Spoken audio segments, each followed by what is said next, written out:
What's up, y'all? I'm CJ Lane, and y'all watching PBA Drafting TV. Napapansin po namin na 88% ng aming viewers ay di pa nakasubscribe.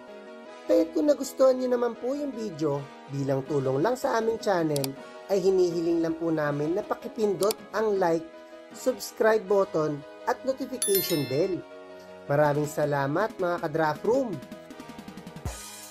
Welcome back po mga ka-drop room. Sa last draft ay medyo namipis ang talents dahil may ilang expected prospects ang sasalinan na hindi natuloy gaya nila DJ Fenner at Cassius Small Martin dahil sa kakulangan sa requirements at si CJ Lane naman dahil sa pagiging injured niya. Kahit pag-uusapan natin ngayon na bakit bigla nawala sa MPBL si CJ after short stint niya para sa Batangas.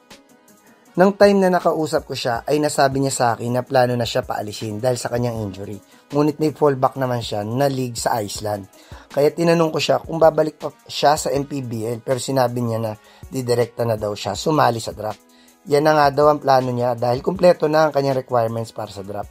Dahil sa magiging paghahanda ni CJ sa paglalaro sa Iceland bago sumali sa draft, tingin ko kahit sobrang lalim ng next draft dahil nga sa 2027 na ang magiging draft ay pwedeng first rounder pa din siya. Hanggang sa susunod na lang mga ka-draft room.